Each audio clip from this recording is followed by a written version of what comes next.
Welcome back. Today I'm going to talk a little bit about my rental.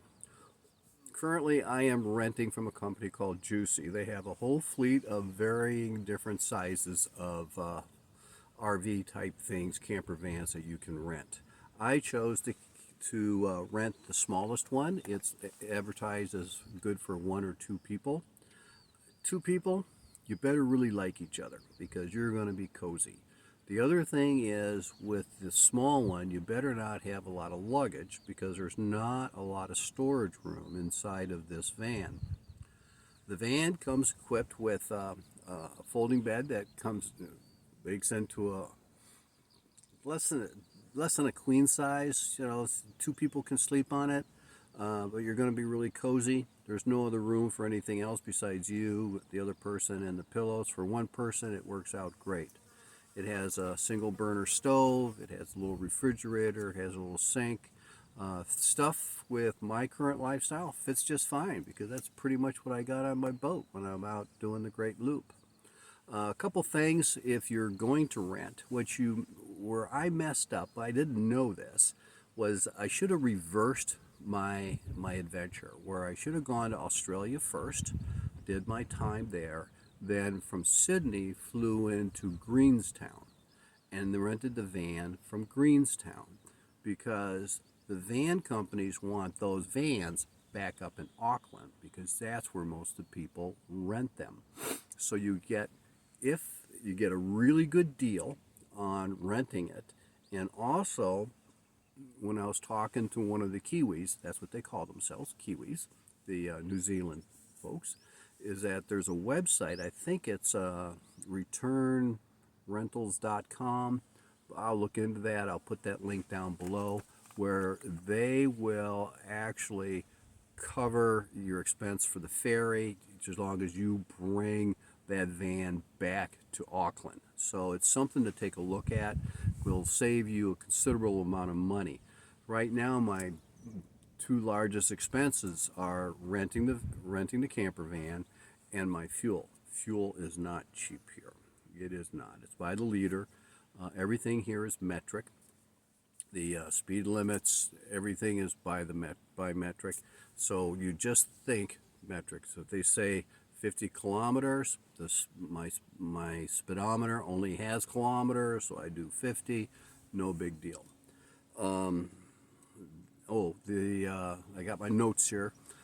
And so the other thing is, if you're going to want to bring your cell phone holder or purchase one or borrow one and that you can attach to the windshield, because with these newer cars they do tie in to the dash, but remember your steering wheel's over on the right, and so all the controls and everything are on the left, and for me at least it was inconvenient to look at that because I hate and it was down low, so I'd have to take my eyes off the road. The roads here are, once you get off the expressway, they are 2-lane narrow roads with twisty, turny hills, and so you really need to concentrate. Plus, you need to keep saying to yourself, stay left, stay left, stay left. So I hated taking my eyes off the road, and so I had the windshield holder for my cell phone. That worked out great. It was a lot more comfortable. They have what's called one-lane bridges here. Well, they're not called, they are one-lane bridges. And there's a right-of-way. One direction, if it'll show you two arrows. One arrow will be red, the other one will be black. The red side needs to, what they say, give way. What we would say in the United States is yield. And so when you come up, you stop at that section, you look across the bridge, you see if it's clear to go, then you can go. If it's not clear, you wait until the car passes. And so that's one-lane bridges. They have quite a few of those. It would be to your advantage to review the rules of the road for New Zealand, so you understand the different signage and expectations when you're driving. I found that Waze, W-A-Z-E, worked better for me than Google Maps. Google Maps actually sent me to the wrong places a couple times, and I did not like that at all. Whereas so far, Waze has been 100% accurate for me.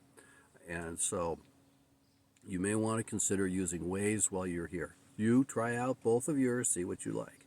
And remember, your mantra is always to stay left. And so if you're from the States, that's opposite of where we usually drive. And so to be comfortable doing that, what I did was I did two little things to help me know that I'm in the right spot. My passenger side mirror, which is on the curb side, I lowered it down so that I could see alongside the van, so I could see that white line. On the right hand side, I use the windshield wipers as kind of like indicators of where my van was compared to the lines in the center of the road, and that raised my confidence as well also. And so after about a day, I was pretty confident driving around here in New Zealand. And that's about it.